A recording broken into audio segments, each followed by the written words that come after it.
Hi, hi everybody. Hopefully you found the link to this live session, and you can join me. I have had a little bit of a technical issue and an internet issue, and but hopefully that's all sorted out now. One thing, should never let your technical husband go on live at the same time that you want to go live. But yeah. Right, so hopefully I will just have a little flick over to the Facebook page to check if, to see if anyone's asked any questions on how to get there. And hopefully the internet will stay up and sufficient so that I'm not lagging too much. I probably will then head off to give you some images, as then the internet doesn't struggle as much. But we do have a storm outside, and hopefully we can get this going.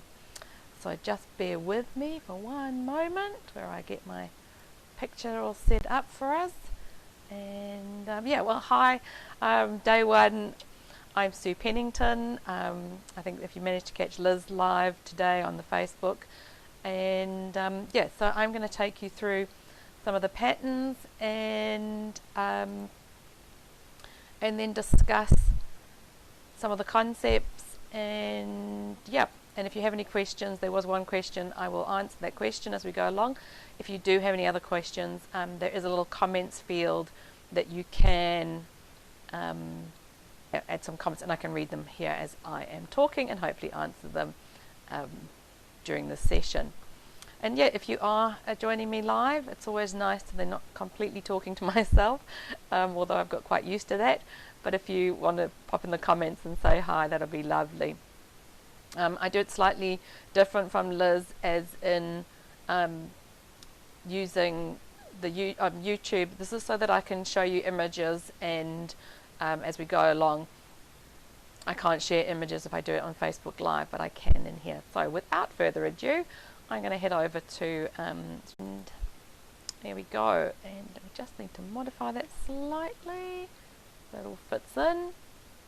Okay, so today you received an email, and it had in the poll pattern and the layout, and I just want to just give me 1 second. Just want to pop something onto Facebook quickly. And I'll be back with you. Alrighty. So, okay. So when I lay out the polls, and I know that some of you haven't got as many polls as I do, and I even had to raid my fence posts to make up the amount of polls that I have, so I think I also need to do a little bit more investment into some more polls. Always a good excuse. Hi Linda, hi Dawn, great to have you out there listening. Yes. So what I was, and I put out a few little videos today, and that you might want to start by doing the polls at X, and then you can work your way out from there and decide how much space you want to give. I quite like, for example, in my 20x60 arena, the 9.5 steps from C and A to the first 2 trot poles gives me enough time to get around the corner, straighten my horse up, and then get over those 2 poles in relative balance. So if I was to say, okay, we don't have as many poles, I would first of all start to say, okay, well, which parts of the poles would you think might be maybe too complicated for your horse? For example, is the X going to be too much of an ask at this stage, or are the triangles maybe something that you want to leave for a later stage? And then you can just take those ones out or use those poles. For tomorrow, for example, we're going to not all use all of the poles. So if you didn't get out there to set up today, once you get tomorrow's email, you'll see which poles we're not using. And if I remember, for example, we're not going to be using the X poles in the pattern. Obviously you can ride them if you want to, but if I was trying to see which poles I would take out, I'd probably take out the X, I know some of you've got quite a lot of cones, so you can get a little bit creative with the cones. And so maybe I would take out the X and put in some cones there to make a gateway to make sure I really ride accurately. And thinking along of all the patterns that we're going to do over the 5 days, using cones in the center will serve really quite well for all the patterns that are coming up. My poles, I think if I remember correctly, are 2.6s. And so if you are using longer or shorter poles, that doesn't matter. Just make sure the distance, for example, if you're using shorter poles in the triangles, I have to leave a little bit of a gap in those triangles to make sure I have the right distance from the base of the triangle to the point of the triangle. Otherwise I end up with a little bit awkward stride. So if you do have short poles or long poles, just leave little gaps, sort of where where I'm talking about here is like the base of the triangle and that pole there. I'd just leave a little gap in the corner to make sure the distance between that pole and the point of the triangle is the right length of stride for the horses that are going to be going through the poles. So length of pole doesn't actually matter in itself, it's just the way you use it. You might just have to leave some gaps. I hope that makes sense. I did ride today and I noticed that I have managed to put my poles in the wrong place now that I see this diagram. So I'm just going to go, that was the 20 by 60 arena. That's how you set up the pole layout. I'm hoping that I've explained it fairly well. If not, I say just ask and I will find another way. Okay, yep, I did. I set mine up in my 20 by 60 arena wrong. So that's fine. I think in the diagrams the poles are correct on the sides here, and yeah, so I think I've covered everything there that's on the pole layouts, and their videos explained it fairly well of how to measure. But yeah, if there's any other questions out there, then you can just let me know. So why do we let me just pop back to so you can see me. There we go. So why do we use poles and cones? And the poles and the cones are really going to make you ride your patterns and exercises very accurately, and that gets the gymnastic benefit for the horse. You'll notice as we go through the 5 days, we're going to ask you to be more aware of not just what's happening in your body and your horse's body, but to count strides. And then you'll notice maybe that in one part of your circle or one part of the pattern that you're riding, you get, or one rein versus the other rein, you get different number of strides. Or let's take for an example on a circle, where you're going to count the number of strides you get in each quarter. If we didn't have the poles and the cones there, you probably wouldn't know that you weren't riding a circle accurately with the same number of strides. So that's why it's so important to put out the poles and the cones so you can ride as accurately as possible, which will give your horse that gymnastic benefit. And remember, that's what we're trying to do, is get those horses' hind legs underneath them, make them stronger. So the poles and the riding the patterns will strengthen not only the horse's big pushing muscles, but also his little fine small muscles. Especially when you walk over poles in walk over poles in walk, that really gives you that fine motor skills for the horses.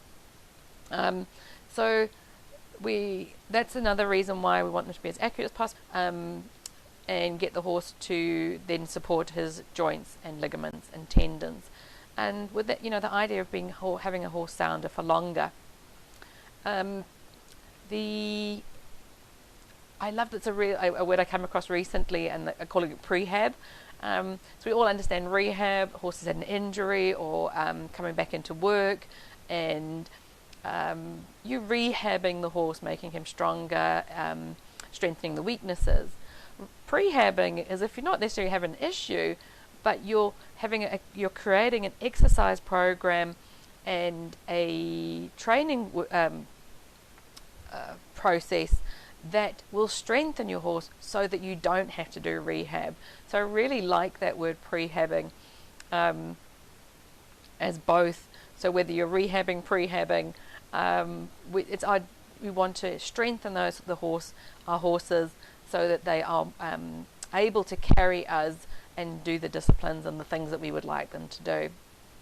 So I'm just going to hop back. I see there's a question from Dawn. Right, good question. 7 of those. I'm going to ask, are you going to use them as, I presume if they're cavalettis, they're raised. So raised poles do create a little bit more of an activity, obviously, for the horse, and we don't recommend, we recommend using them, obviously, but because they put so much more effort, the horse has to put more effort into it, we don't recommend using them like 2 to 3 times a week. They're normally for like once a week. I'm not sure if it's safe enough for you to roll them onto the roll them over so they're not raised poles, Dawn. But let's say if they are raised, I'd probably be wanting to use them where I'm not going to go over them that often. So maybe not at the beginning of those exercises or the long line. But yeah, if it is, I have done it with my own cavalettis. I've just turned them upside down so they're actually poles on the ground and the feet are stuck out. Not that it's been fine. I've known that I've been using them on my own horses. So you can decide on that one. And yeah, okay, so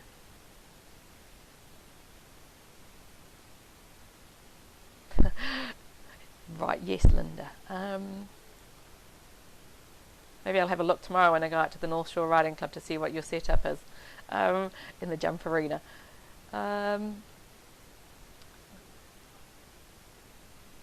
are my poles 7 strides out? Yeah, you can definitely, Linda, push those 7 the 7 strides out. That's where you get to decide on that. Obviously in a 20 by 40 arena, these things do come up really quickly.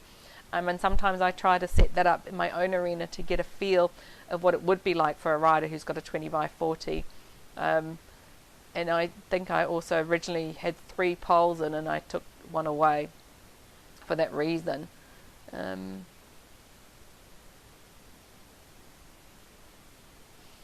Okay, Dawn, yeah, I mean, that's if he's familiar with working over raised poles.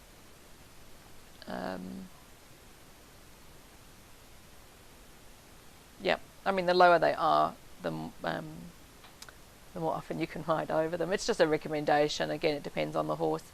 And this setup obviously is just poles on the ground, but if he's used to it, yeah, that's raised poles are obviously very beneficial. And yeah, so just a smidge off the ground is probably a good place to be. Then you get to do them 2 to 3 times. And we're talking about repetition, doing the patterns enough times that we make that difference. And I think one of the recommendations is that you ride a specific pattern 20 times to get that muscle memory and the benefit of that. Okie dokes. But yeah, I'll still keep an eye on those questions coming up. I'm just going to pop through to some of the other awarenesses that we spoke about in the email, and I just want to find a picture. And yep, so there was also, I just want to pop into that, give me a moment, so that the pole distance table, just for you again, you can, those are the recommended distances, and you've got to work out really what works best for your horse. I tend to often go with putting, if I'm not sure what I want to do, or if I can, I'll often go for putting the canter pole distances out, because then you can still trot over them as well. But anyway, those are the guidelines, but you do have to slightly adjust them for your horse. And remember, what you're aiming for is, let's take for example the trot poles, or here in this image, you're aiming for your horse's footfall to go in the middle of each of those poles. So if you do have someone on the ground, which is always nice to have if you do, if your horse goes over that pole, for example, and lands quite near to that middle grey and white pole, then maybe your distance is a little bit too short. I would probably go over it the first time and see what happens, and then maybe pop over it a second time and just check that it's something that happens all the time. So if they're too close together, the horse will put his foot there next to that grey and white pole, and then next to that pink and white pole. But what we're actually aiming for is the footfall to be in the middle. So in the middle of that distance between each pole. Then you know that your poles are correctly laid out. And yes, Linda, I will go and have a look. At least you had to help her, even if she is pregnant. Alrighty. So part of so I just need to make that a bit smaller. So we're all different. Each one of us as a rider will have a different starting place. So you, if you can get a photograph or a video of yourself from your sides and your the fronts and the back of you, your leg position, you can then have a little analysis of where your starting place is. So one of the lovely images, or the things we like to say, is if I magically remove the horse from underneath you, would you land in the arena on your feet, or would you tipple off over onto your nose, or tipple back onto your bum? So a rider who is slightly leaning forward obviously will land on their face, and the ones that leaning back will land on their backs in the sand. And we're looking that we remove the horse and you plop back onto the sand in balance. So just going to share this image with you. There it is. And so just again, like, so if you take a photograph of yourself and just see where do you fall more in line with these three images. You know, are you the hollow back rider here in this first image on the left, and if you imagine you've got a bucket of water in your pelvis, all the water would tip out the front? Or are you the rider over here who, and this image doesn't really show it to what extremes you can see it. This rider's not really a round-shouldered rider, but you know, her pelvis is a little bit tucked underneath her. She'd probably be sitting on her back pockets a little bit, and the water would tip out the back of her, you know, out of the bucket. And we're aiming to be like the middle rider here, where your alignment is your ear, the ear, shoulder. There's a bone over here called your greater trochanter, and then to your knobble of your ankle bone on the outside here. And then the bucket of water is level, so it's not tipping out the front and it's not tipping out the back. So just have a little look into where you are, where is your starting place. And then if we go, her head is stacked up well over her torso, from her shoulder to her elbow is gently next to her side, and then from her elbow through down her wrist and her hand, you could imagine a straight line to her horse's mouth along the reins. So the pelvis is level. If you imagine a diamond shape underneath coccyx, we're looking for that diamond shape to be level. The rider's thigh comes out at an angle out of her pelvis, and then we've got a little bit of angle behind the knee. So and then if we look at the foot, we just want the foot pressing stirrup. And you can see this rider has a little slight heel down, a different range in our Achilles tendons. So some people can do heels down, and what happens to them is they keep trying to go heels down, heels down, heels down, and then they end up losing angle behind the knee and end up in a little bit of a water ski position. So just another image here, and always have to make it a little smaller so you can see.